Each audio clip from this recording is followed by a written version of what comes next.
نحمدہ نصلی علی رسولہ الکریم اما بعد۔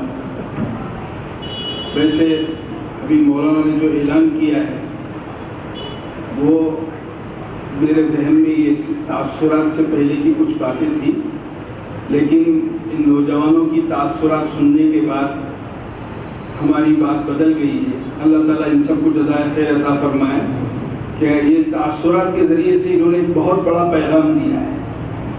ان 4-5 تاثرات جو ہمارے سامنے پیش ہوئے ہیں اس کے ذریعے سے پورے محلے کو اور پورے مجمع کو ایک بڑا پیغام ان نوجوانوں کے ذریعے سے ملا ہے۔ اس میں سے ایک بات یہ رہی کہ ہم لوگ یہاں سیرت کی کلاسوں کو اٹینڈ کرتے تھے، اپنے گھر میں جا کر اپنے بیوی بچوں کو بھی سناتے تھے، اور گھر کے بچے اور عورتیں سب بڑے شوق سے سنتی تھی، انتظار کرتی تھی۔ اور یہی اصل مقصود ہے کہ جہاں ہم متعلم ہیں وہاں ہم معلم بھی بنیں، جہاں ہم دین کی بات کو سنیں وہاں دوسروں تک پہنچائیں، اپنے گھر والوں تک پہنچائیں۔ اگر یہ سلسلہ جاری ہو گیا تو انشاءاللہ اللہ کی ذات سے کبھی امید ہے کہ انشاءاللہ یہ بے دینی، غفلت، جہالت، یہ سب چیزیں ختم ہو جائیں۔ صحابہ کے اندر 4 باتیں مشترک تھیں۔ صحابہ بیک وقت متعلم بھی تھے، معلم بھی تھے، مبلغ بھی تھے، مجاہد بھی تھے۔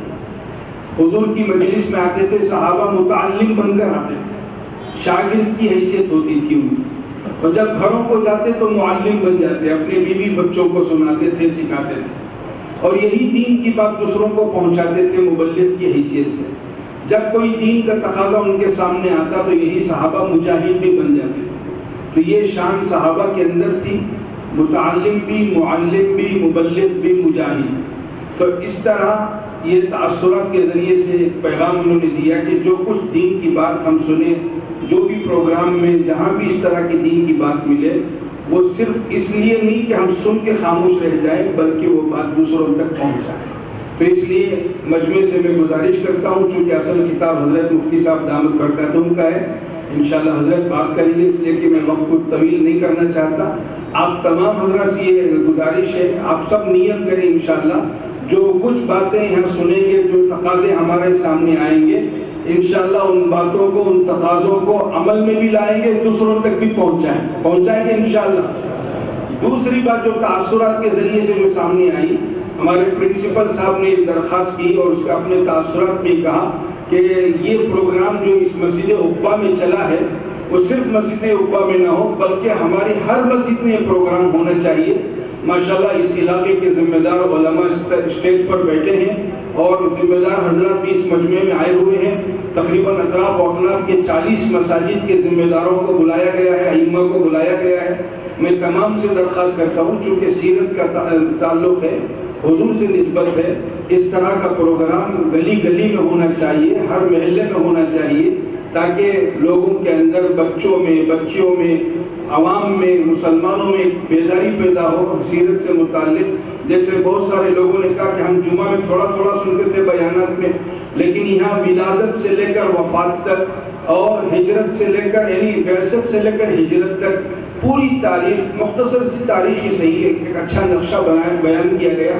تو اس لیے میں تمام علماء سے گزارش کرتا ہوں جو مسجد کے ائمہ ہیں اور مساجد کے ذمہ دار ہیں، وہ حضرات بھی نیت کر کے جائیں۔ آج کا اس جوڑ کا یہی مقصد تھا کہ تمام سے حضرت مفتی صاحب دامت برکاتہم کو بلایا گیا اور یہاں کے مساجد کے علاقے کے ذمہ دار علماء کو بھی بلایا گیا۔ یہ پروگرام کو آگے کیا جائے، ہر محلے میں سیرت کا پروگرام سامنے رکھا جائے۔ ہم دنیا والوں کو جو رول ماڈل بناتے ہیں، بجائے دنیا والوں کو رول ماڈل بنانے کے ہمارے آقا حضرت محمد رسول اللہ صلی اللہ علیہ وسلم کو رول ماڈل بنایا جائے۔ تو اس کے لیے ایک پیغام یہ ان کے ذریعے سے ملا۔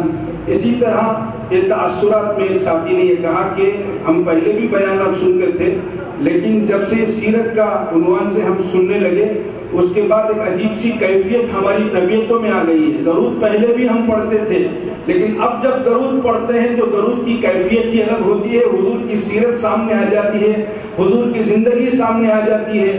یہ اصل مقصد ہے، مطلوب ہے، مقصود ہے کہ اللہ کے نبی کی سیرت کو ہم پڑھیں سنیں اور اس کے بعد حضور کی سنتوں پر چلنے کا شوق ہمارے اندر پیدا ہو جائے، داعیہ ہمارے اندر پیدا ہو جائے، ایک احتساب اور استحضار کے ساتھ ہم اس کام کو کریں، سنتوں کو اس تصور کے ساتھ عمل کرنے کی کوشش کریں، یہی مقصود و مطلوب ہے۔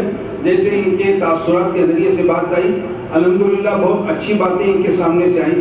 بس میں اس مجمع سے درخواست یہ کرتا ہوں کہ آپ حضرات بھی نیت کریں، ارادہ کریں۔ یہ کورس صرف 3 مہینے کا یہاں ختم نہیں ہوا ہے، بلکہ انشاءاللہ دوبارہ اس کورس کو شروع کیا جائے گا۔ ایک شارٹ ٹرم کورس بھی ہے، ایک لانگ ٹرم کورس بھی ہے۔ جیسے بات ہمارے سامنے شارٹ ٹرم کورس یہ 3 مہینے کا، ہر ہفتے کے 2 دن، ہفتہ اتوار کا ایک پروگرام بنایا گیا۔ اس کورس کے سلسلے میں جیسے مولانا صدام حسین صاحب اس سلسلے میں ماشاءاللہ بہت جذبے کے ساتھ کام کیے۔ یہ طالب علم کے زمانے سے بھی ان کا یہی مزاج رہا ہے۔ ابھی مدرسے میں پڑھ رہے تھے دارالعلوم شاہ ولی اللہ میں، اور سال ہفتم میں تھے، اس موقع پر بھی ماشاءاللہ ان کے اندر ایک داعیہ تھا، ایک کتاب انہوں نے تصنیف کی، مرتب کی، اور اس کتاب کا اجرا بھی ہوا۔ پڑھنے کے زمانے سے ایک شوق، ایک ولولہ تھا۔ اللہ جزائے خیر دے ہمارے مولانا صدام حسین صاحب نوجوان عالم دین، اور ان کے سرپرستوں میں سے ہمارے حضرت مفتی اویس صاحب جو اس وقت تشریف فرما ہے، بالکل یہ سیرت کی اس پروگرام کے سلسلے میں مکمل رہبری اور رہنمائی، کیونکہ حضرت مفتی صاحب دارالعلوم شاہ ولی اللہ کے استاد حدیث ہیں، یہ برابر جو ہے ان کے ساتھ رابطے میں رہے، ان سے تعلق قائم کیا، اور ہر اونچ نیچ آگے پیچھے جو بھی ترتیب معلوم کرنا تھا اس سے ان سے معلوم کرتے رہے۔ یہ ہونا چاہیے، ہر چھوٹا کسی بڑے کے ساتھ اپنے تعلق کو قائم رکھے، وہ رہبری پاتا رہے تو انشاءاللہ وہ کہیں بھٹکے گا نہیں، کہیں پریشانی ہوگا۔ اس طرح علماء کی نگرانی میں، سرپرستی میں ماشاءاللہ یہ نوجوان عالم دین اللہ تعالیٰ نظر بد سے بچائے، اللہ تعالیٰ ہر اعتبار سے تمام خوبیوں سے ان کو مالا مال فرمائے۔ تو میں اس وقت تمام دوستوں سے یہی درخواست کرتا ہوں کہ اتنی دور سے آپ لوگ آئے ہیں، اور آج یہ اس مبارک اور نورانی مجلس میں آپ سب نیت کریں، ارادہ کریں۔ سب سے پہلی نیت یہ ہو کہ اللہ ہمارے اس عمل سے راضی ہو جائے، دوسری نیت عمل کی نیت کریں، تیسری نیت یہ بات جو سن رہے گے وہ ہم دوسروں کو بھی پہنچائیں گے، اپنے گھر والوں کو بھی، اپنے عزیز دوستوں کو، رشتہ داروں کو پہنچائیں گے، کریں گے انشاءاللہ۔ اللہ تعالی ہم سب کو عمل کی توفیق عطا فرمائے۔